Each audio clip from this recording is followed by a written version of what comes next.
Passing on what you know to family and the importance of family. I think that's the biggest thing. Turning 45 means different things to different people. For Atsley Kilcher, it meant confronting the life he had built in Alaska and the choices that led him there.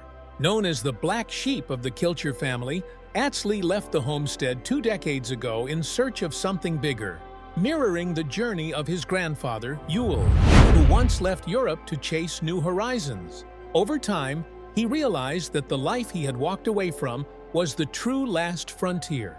His eventual return not only defined the story viewers saw on Alaska, the last frontier, but also sparked endless speculation about why he left and whether he would ever truly stay.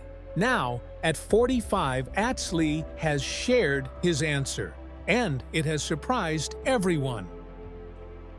The legacy that shaped generations and tested a family. As I do, and it's gonna be awesome. To truly understand what Atsley recently revealed, we need to trace the origins of the Kilcher story, because the truth begins with one man's extraordinary dream, a dream that ultimately became a source of both inspiration and intense pressure for his descendants. That man was Yule Fornorth Kilcher, though he wasn't always known by that name. His journey is so remarkable that it reads like a movie script, yet every detail is real. While Yule's choices in the 1990s laid the foundation for the family legacy millions watch on television today, they also created expectations that almost overwhelmed the very children he aimed to protect. During the early 1930s, when most Americans struggled to survive the Great Depression, Yule was traveling across Europe, learning a variety of practical skills that seemed random at the time. He studied construction techniques in Sweden and even ventured to the Carpathian Mountains to master log building, skills that would later prove crucial to his life in Alaska. Friends and family often questioned why a comfortable Swiss man would spend so much time and money learning skills that seemed irrelevant in Switzerland.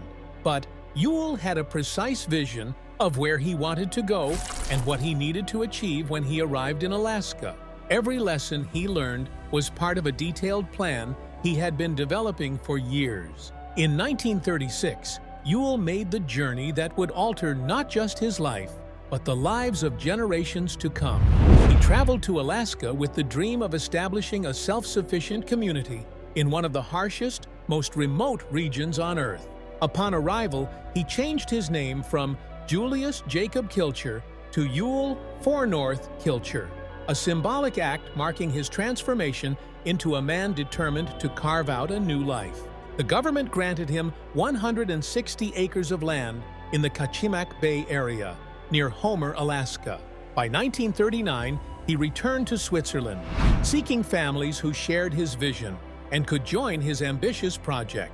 Unfortunately, global events intervened. World War II erupted, and plans for recruitment had to be abandoned. Faced with the choice between safety in Switzerland and committing fully to his Alaskan homestead, Yule chose the latter.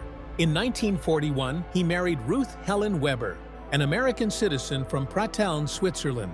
Together, they had 8 children: Marias Masi, Wertilla Dora Wurzi, Linda Faye, Attila Kuno Atz, Sunrise Diana Irene, Edwin Otto, Stella Vera Septima, and Katkin Melody.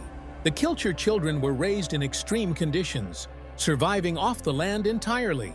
They foraged wild greens, hunted moose, caught salmon, and cultivated a massive garden sufficient to feed 10 people through the long Alaskan winters. There were no roads connecting them to town, so trips required 12-mile walks along the beach in treacherous weather. The children were homeschooled until they were ready for high school, learning resilience and survival from their parents. Yule's influence extended beyond his family. In 1955, he was selected as one of 55 delegates to help draft the Constitution for the state of Alaska. Yet for his children, including Atz, growing up under this legacy wasn't simple. Atsley Kilcher, now a recognizable face on Alaska, the last frontier, often felt out of step with his father's towering expectations. While Atz Sr. excelled in sports, music, and academics, later attending Brigham Young University, He too felt the immense pressure of Yule's legendary reputation. Ott Sr. and his brother Otto eventually became central figures on Alaska, the last frontier, sharing their father's philosophy of living off the land. But behind the TV persona, Ott Sr. has been on a personal journey of reflection and transformation, gradually softening the tough patriarch image for the sake of his family. Now, after years of speculation, Lee Kilcher has opened up, revealing the pressures and complexities of growing up as a son and grandson of legends. At 45 years old, he has chosen to share the truth about the highs, the struggles, and the hidden burdens of the Kilcher legacy. Lee, the Kilcher who carved his own way. While Yule built a legendary life, and Sr. worked to live up to it, one member of the family chose a path that diverged completely. That person was Lee, the son of Sr., who has always considered himself the black sheep of the Kilcher family. Years ago, Lee made a decision that seemed to go against everything his family stood for. He left the subsistence lifestyle of the homestead in pursuit of what he described as a bigger and better life. In some ways, this mirrored his great-grandfather Yule's bold departure from Europe decades earlier. Yet Lee's journey led him down a very different route. Fueled by his love for music, Lee traveled across the country with only his guitar, performing in bars, cafes, and small venues. He quickly realized that the music world was far less structured than life on the homestead. Unlike the clear purpose and honest labor of Alaska, the music industry was unpredictable, filled with people who made promises that rarely materialized. After years of struggling to make a name for himself, Lee came to an important realization. The homestead, the place he once left behind, was truly the ultimate frontier. He returned to Alaska, surprising everyone who had watched him leave. Back home, Lee built a cabin entirely by hand, relying on the skills he had honed over years. Unlike his uncle Otto, who raises livestock for food, Lee depends solely on hunting to feed his family. This may seem like a minor distinction to outsiders, but it reflects a profound difference in philosophy, complete self-reliance, and immersion in the unpredictability of the Alaskan wilderness. Lee acknowledges the immense risks of this lifestyle.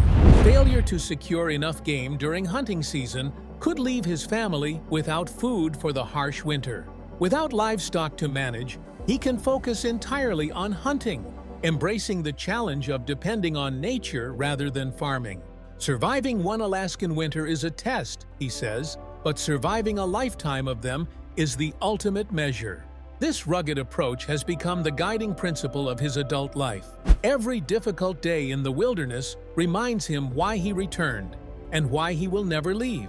The wilderness is where I belong, Lee explains. Despite his public persona on Alaska, the last frontier, there is a side of Lee that viewers rarely see.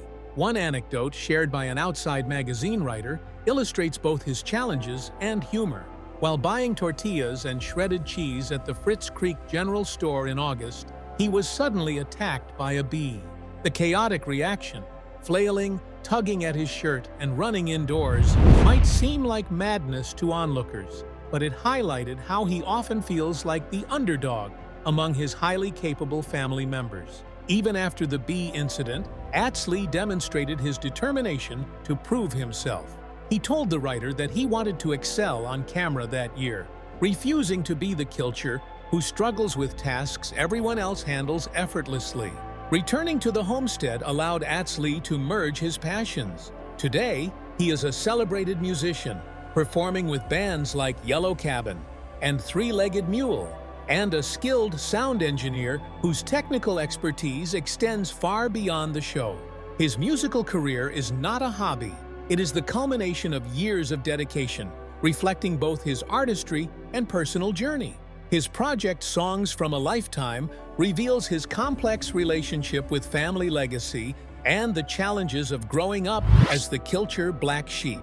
He explains, "These stories and poetry that no longer can be confined within the constructs of my own mind," referring to years of experiences and emotions kept private until now. Many of his songs are inspired by the Alaskan wilderness, but equally by the struggles and pressures of being the unconventional Kilcher in a family admired by millions. For those who have followed his journey, this musical expression may be the clearest window into understanding the truths Lee has finally chosen to share about his life, his family, and the rumors that have followed him for years. The hidden truths of the Kilcher reality show. Oh, hey, you guys hungry? Lee may have expressed much of himself through music, but the Kilcher family and Alaska, the last frontier, also held secrets the public wasn't meant to see. The show aired on the Discovery Channel from December 29, 2011 to November 13, 2022, captivating viewers with dramatic survival stories and the rugged Alaskan lifestyle. Yet not everything was as authentic as it seemed. Alaska enforces strict laws regarding bear hunting, rules that are difficult to ignore. During one particular season, the Kilchers hunted from a helicopter, a practice that violated state regulations. What complicated matters even further was that this entire sequence was filmed for the show, providing unintended evidence of the infraction. How did authorities discover this? A former crew member, reportedly frustrated with production decisions, tipped off the Alaska State Troopers, setting off a legal storm for the family.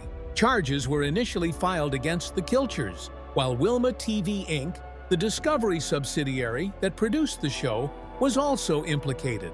And Christina Kilcher were specifically named in the case. The controversy was eventually resolved through a plea agreement that cost the family $17,500. Yet, the scandal revealed something viewers had long suspected.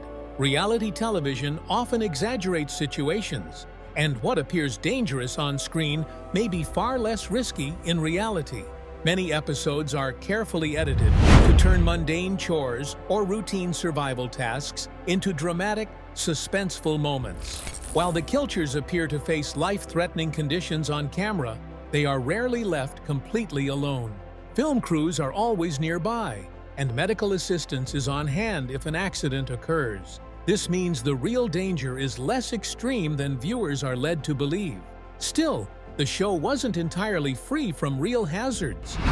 Lee experienced this firsthand in 2015, when a serious accident while hiking in Otter Cove left him with multiple injuries: a broken arm, shoulder, ankle, hip, and punctured lungs. The recovery process was long and grueling, but with support from his family, fans, and his wife Jane, he made a full recovery and returned to filming, proving the physical demands of life in the Alaskan wilderness are very real. This blend of reality and dramatization is a hallmark of Alaska, the last frontier. While viewers see the Kilchers navigating extreme conditions and living off the land, much of the risk is mitigated behind the scenes. Yet the occasional real accident, like Lee's, reminds everyone that the wilderness is unforgiving, and no amount of filming precautions can completely eliminate danger.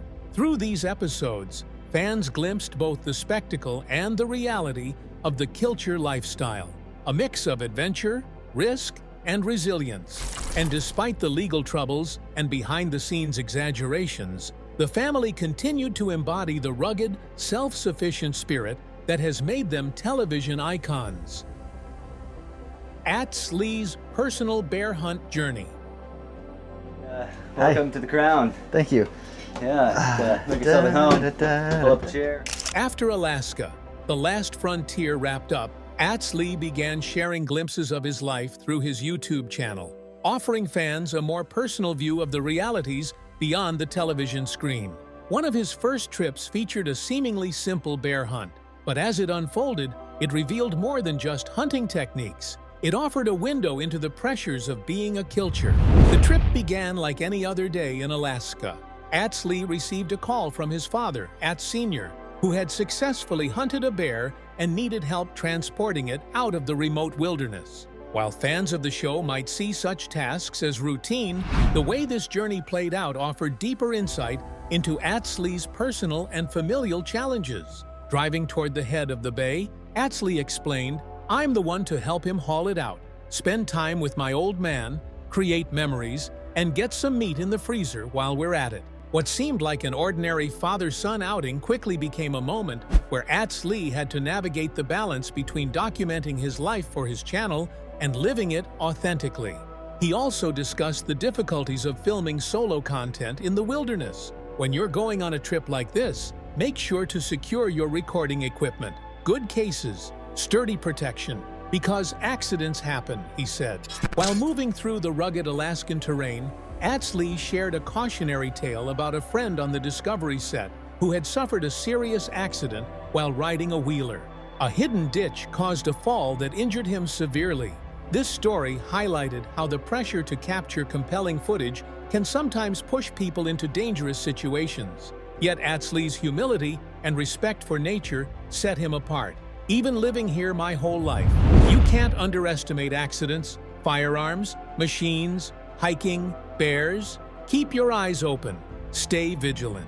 This is a big, dangerous world, he noted. During the trip, he revealed personal motivations for helping his father. When your paw calls for help, it's a reminder that life is short. Spend as much time as possible with loved ones and make memories that last. He didn't openly say it, but the father-son bond was shaped by years of public scrutiny and the responsibility of maintaining the Kilcher name.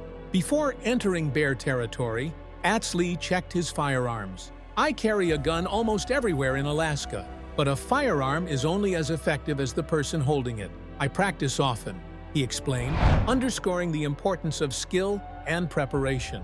A humorous setback occurred early when he realized he forgot his tripod and had to turn back after just 3 miles. He expressed his frustration candidly. Shout out to all content creators. Hauling gear around yourself is tough. 10 years on the last frontier, and having crews handle this made a big difference, reflecting the shift from TV star to independent content creator. Meeting his father in the Fox River Valley revealed the deeper layers of Kilcher family life. Sr. had worried about his son and even drove down the trail to ensure his safety. Showing Lee around the Heroes Healing Homestead, known as Triple H, his father explained his efforts to host veteran groups in the wilderness, providing spaces for reflection and healing. Lee reflected, "Dad's dedication here, being a Vietnam vet himself, is powerful. I'm proud of what he's doing." While Lee admires his father's work with veterans, he also struggles with his own position, balancing respect for the family legacy with his desire to carve out his own path. Processing the bear meat together illustrated the subsistence lifestyle. Sr. taught his son how every part of the animal, the meat, hide, lard, and claws, can be used. During this time, Lee asked about childhood experiences and the pressures of homestead life. His father referenced Child of the Forest, a song reflecting both beauty and hardships, as well as the challenges they faced within the family. Finishing their work, Lee jokingly called himself the Pony Express, delivering meat instead of messages. It was a small but telling glimpse into the dual pressures he faces, honoring family tradition while discovering his personal voice. The show painted the Kilchers as constantly battling Alaska's brutal conditions, yet behind the scenes, the reality was far more nuanced. Episodes like Fueling the Fire, Snow, Cold and Darkness, and Dead of Winter dramatized daily survival for entertainment, while moments like Spring Has Sprung and Range Riding combined family work with real-world dangers. Ultimately, Lee's journey highlighted the tension between televised survival and lived reality. The show is not fake, but the demands of performing life for an audience added challenges no amount of wilderness training could fully prepare him for. This bear hunt trip revealed the complexity of his experience, giving fans a rare, honest glimpse into what life beyond the cameras truly looks like.